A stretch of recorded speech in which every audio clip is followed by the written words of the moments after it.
Welcome in. You're listening to Locked On Now NHL, local experts on the biggest stories on the ice. I'm your host, Kainani Stevens. Thank you for making Locked On Now your first listen every single weekday. We've got a full recap of all of the games from Tuesday night in the NHL, but we're going to kick things off with our biggest game of the night in Calgary.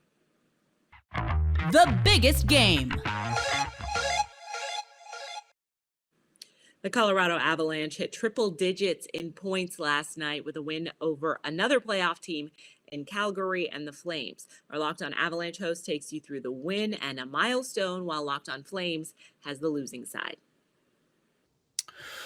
All right, well, the Colorado Avalanche get points number 99 and 100 on the season when they go into Calgary, down Nathan MacKinnon, who was a scratch around midday, was sent back to Denver, maybe because of the fight he got into in the Minnesota Wild game. We don't have any info on him yet, but the Avs, kind of a late notice with him not being in the lineup, could have been, really messing with their emotions, but they went out and obviously against a very good Calgary team and stole one in Calgary 2-1. Great game.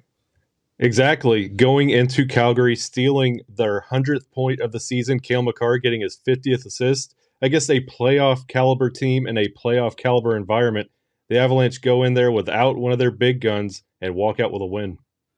Yeah, I think this just shows you the depth that the Avalanche have. You lose Nathan MacKinnon, you're out Sam Girard, you're out your captain Gabe Landeskog, and you can still beat a team like Calgary.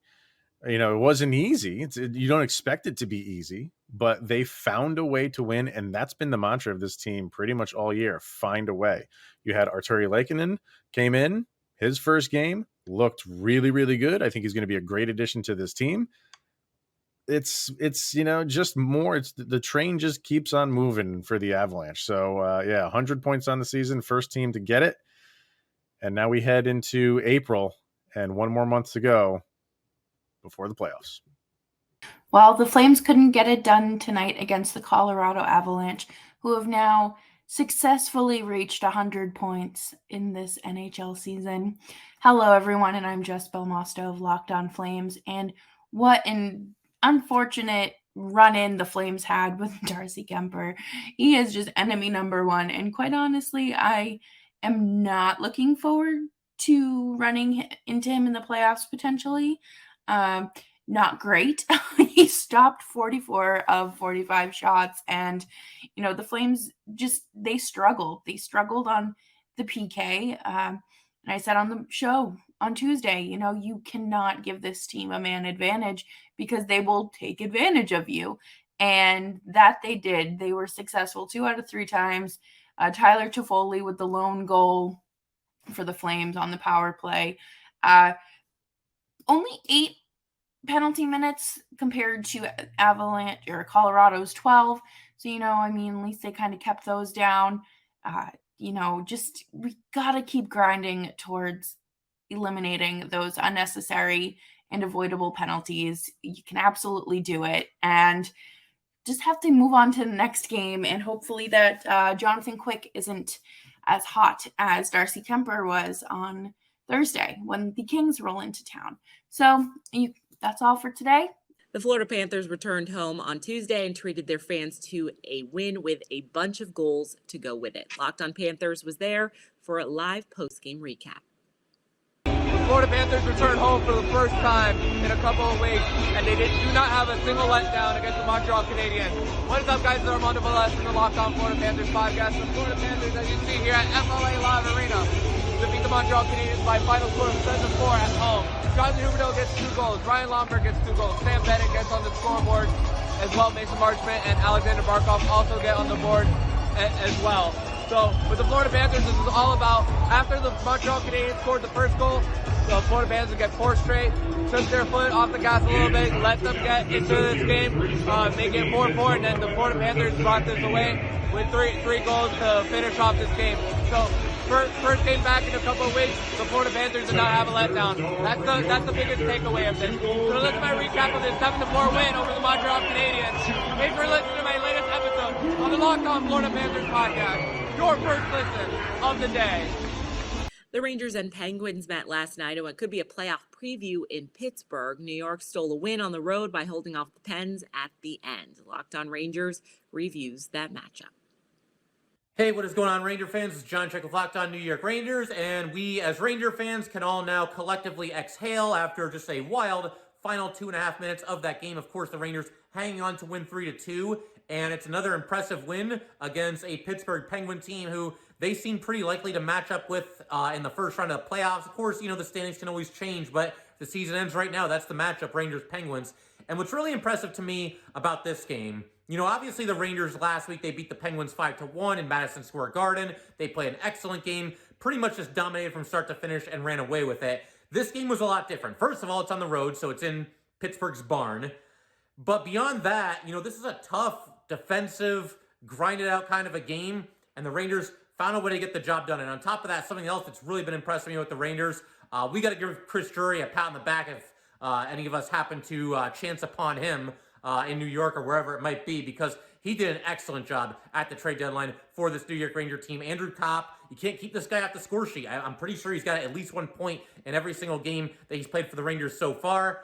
Somebody who can play a lot of different roles for this team. And Tyler Mott, really a gritty, scrappy fourth-line player, and he had a strong game tonight in this game as well. So really a nice, complete win for the Rangers here tonight, holding off the Penguins in the final few seconds there, posting a big 3-2 win on the road, and we're going to break it all down on the next episode of Locked On New York Rangers. Do not miss it. Coming up, the Wild extend their win streak while the Predators find a way to win at home. This is Locked On Now NHL. This episode of Locked On Now is brought to you by BetOnline. It's the best source for all of your online gambling needs. Of course, it's the perfect time to check them out with the Final Four coming up, as well as the National Championship, and also the NBA playoffs right around the corner. They don't just do basketball. They've got you covered for everything you want to bet on. So just head over to betonline.net. Welcome back to Locked On Now NHL. I'm Kainani Stevens. Thank you for making Locked On Now your first listen every single weekday. Let's continue with a recap of last night's action around the league. Let's go around the league. The New York Islanders jumped out to an early lead and ended up another road winner from last night in hockey. Locked On Islanders goes over how New York got out to the lead in the beginning and then held off the Blue Jackets' attack at the end. Gil Martin of Locked On Islanders here. Islanders down the Blue Jackets 4-3 in Columbus. Good game for Semyon Varlamov for the Islanders. 2 strong periods followed by a shaky third. In the third, they were more or less standing still, and Columbus had a lot of quality scoring chances, but lots of good things to take away from this game as well. Brock Nelson, his 200th career NHL goal. That was certainly a plus. And the way the Islanders played in the first 2 periods, going to the net more often, better with their passes, getting back and clogging up the neutral zone, doing all the little things that the Islanders need to do to play their style of hockey. And the result was just enough for this team to get 2 points. Islanders now only 2 points behind the Blue Jackets in the standings with 2 games in hand. So there's something to shoot for now when they return home to play Columbus again on Thursday. For more, listen to the Locked On Islanders podcast with me, Gil Martin, wherever you get podcasts. It wasn't exactly how Nashville drew it up, but the Predators did fight for a win last night against the Senators. Our Locked On Predators host tells you how Nashville avoided beating itself despite being far from its best performance last night. Going into the game tonight against the Ottawa Senators, we knew the Nashville Predators needed to have a quick start. They didn't. They needed to have their top line produce offensively. They really didn't. And they needed to play a clean game. They had 5 penalties in the first period. So how did they come away with 2 points? Hi, everyone. I'm Ann Kimmel from Locked On Predators. The Nashville Predators took on the Ottawa Senators tonight at home at Bridgestone Arena. And it was not the prettiest Predators game we've seen. The Nashville Predators had 5 penalties in the first period. They spent so much time playing shorthanded. But it did end up paying off as Michael McCarron scored only the second shorthanded goal of the Nashville Predators season at the end of the first period, tying this game up 1-1 and giving the Predators some momentum to go into the second period. The Predators played a little bit cleaner, but the neutral zone was still very much a game of hot potato between the Predators and the Senators. There just wasn't crisp passing. There wasn't good transition through the neutral zone for the Nashville Predators team. The heroes of the night were UC Saros. He was back to his Vezina-looking form tonight, very dialed in. He stopped 36 of 37, including a penalty shot. So UC Saros really put this team on his back tonight. The other hero of the night, a little unexpected, Michael McCarron. This fourth line winger had a great game tonight. Not only did he have a shorthanded goal, but he also had one of those gritty net front goals that he is known for. The Predators ended up winning this game 4-1. Tanner Jeannot added a goal, and Matt Duchene did chip in an empty net goal to make the score 4-1 for the Predators. It was not the prettiest game. It was not how the Predators wanted to win, but it was 2 points in a competitive Central Division. The Minnesota Wild, one of the hottest teams in hockey right now, but it hasn't exactly been stress-free for the fans of Minnesota throughout that streak. Locked On Wilds tells you how Minnesota finally got a break from the hectic finishes with an easy win on Tuesday night. Oh, thank heaven that the Wild didn't need a fourth consecutive overtime game to pick up consecutive win number 7. Hey, everybody, Seth Topol, host of Locked On Wild, your daily Minnesota Wild podcast, recapping a 4-1 win for the Minnesota Wild over the Philadelphia Flyers. This game never in doubt, as the Wild scored twice in the first, twice in the second. They had a couple of goals waved off as well. Matt Dumba, Kirill Kaprizov, Jordan Greenway, and Kevin Fiala tallying goals for the Wild, and Marc-Andre Fleury picking up a win with 32 saves on 33 shots. For Kirill Kaprizov, he finished the night with 1 point, and so he finds himself 1 point shy of tying the mark set by Marian Gaborik for the franchise's all-time record for points in a single season. 2 points shy, I beg your pardon. So for Kaprizov, he maybe has a chance to do it to finish off this homestand against the Penguins on Thursday. But all in all, for the Wild, they made this one look easy against the Flyers, which is exactly what we had hoped we would see after some thrilling overtime wins over the last 3 games. So continuing to win with contributions from the top 2 lines and some good goaltending once again for the Minnesota Wild. All in all, it leads to another win, 41 on the season, and some interesting talkers to add in the rest of the week with Alex Goligoski signing his 2-year extension with the Wild. So for more on that, for more on this game, make sure you're following Locked On Wild wherever you listen to podcasts. The Flyers officially eliminated from the playoffs with their loss last night. It marks a really low point for this franchise as Locked On Flyers follows up postgame. Russ Cohen here from the Locked On Flyers podcast. The Philadelphia Flyers lost 4-1 to the Minnesota Wild, eliminating them from the playoffs and eliminating them from the playoffs in back-to-back years for the first time since 1994. Not a great showing. Morgan Frost gets a goal. You want to say they want to fight, that's great, but they were never going to be in this game. They were in this game maybe for like 6 minutes in the first period. The Wild just outclassed them, hit them, possessed the puck, did all those things. So not a great showing there by the Flyers, but they'll be at it again. Come listen to the show. The Maple Leafs picked up a road win on Tuesday, but took a few hits along the way. Locked On Leafs goes over the box score, but also the injury report from the night in Boston. It was a rough night in Boston, but that did not stop the Toronto Maple Leafs from coming away with the 6-4 victory over the Bruins, who saw their 4-game winning streak come to an end. Austin Matthews picked up another goal tonight, which means he is one more closer to 50 for the first time in his career. John Tavares had a couple of points, While the Leafs had to deal with some injury concerns in this game, starter Peter Mrazek had to leave early with a groin injury, but Eric Shalgren was able to come in and steady everything, picking up 23 saves in the victory. The Leafs also lost a couple defensemen tonight, as Eli Lyubushkin was forced to leave the game after he got into an incident with Taylor Hall. Be interesting to see if there's any discipline coming from player safety. Justin Hall also unfortunately had to leave the game after he took a shot from Bruins defenseman Derek Forba off the head. He was bleeding. He didn't look to be too bad. He was able to leave the game, and we'll see how his condition is after the next couple of games. A couple of Harvard graduates were able to score in this one, including Alexander Kerfoot and Colin Blackwell, who had his first goal with the Leafs tonight. It was a chippy affair in this game, as Bruins forward Brad Marchand was handed a 10-minute misconduct after he had some words with the officials. After getting into it with Leafs captain John Tavares near the end of the second period, this was a very important game for the Leafs, as they are trying to maintain their top 3 position in the Atlantic Division, and the Bruins sit right behind them in the wild card standings. Let's just say this might not be the last time the Leafs see the Bruins in a must-win type of game.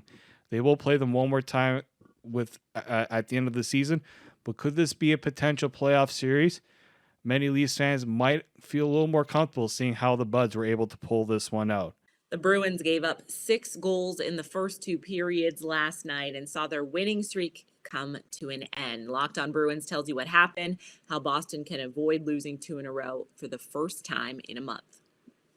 Stinkers have been rare for the Boston Bruins in 2022, but unfortunately that's the effort that they put forth in Tuesday's big game against the Toronto Maple Leafs, being defeated 6-4 on home ice and being down at one point by a score of 6-1. This is Ian McLaren, host of Locked On Boston Bruins, and just was not this team's night. They looked sloppy from the get-go, and the Maple Leafs took advantage in a big way, scoring 6 goals on Jeremy Swayman, who was pulled after the second period in favor of Linus Ullmark. There was a lot of rough stuff in this one as well, highlighted by Taylor Hall with a punch from behind on Lyubushkin from the Toronto Maple Leafs, who left this game and did not return. The Maple Leafs were down to 4 defensemen in the third period. The Bruins did pull to within 2, but could not ultimately come back on the Maple Leafs on this night. Do subscribe to Locked On Boston Bruins for all the latest on the black and gold, your team every day. The Ducks blew a third period lead at home to the Stars last night. Locked On Ducks gives you the details of the collapse.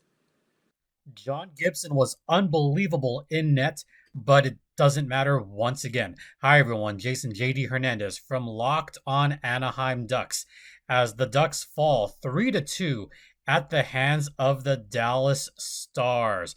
Now, John Gibson was incredible on this particular night, playing like the all-star that he is, stopping all but 3 shots. He saved their 29 shots out of a possible 32, and this was unfortunate because the Ducks blowing a late lead once again. They're accustomed to this. This is a problem that has plagued the Ducks for the past couple of seasons, where they have a lead in the third period and blow it in the end, either losing in overtime or regulation. This time it was Rupe Hintz and Jacob Peterson scoring the goals for the Dallas Stars. But give credit to John Gibson playing his heart out on this game. Also, Trevor Zegras, unbelievable. 2 points on this game, including a shot attempt that just went off the crossbar in the waning seconds of the game. And Troy Terry is very good at hockey, scoring his 31st goal of the season. However, the Ducks do fall.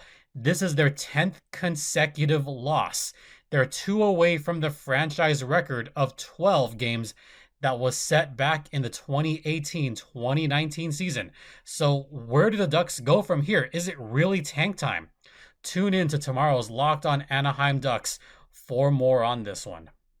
That's going to do it for this edition of Locked On Now NHL. Thank you for making Locked On Now your first listen every single weekday. Make sure you check out Locked On NHL and, of course, your team's Locked On podcast. I'm Kainani Stevens. This has been Locked On Now.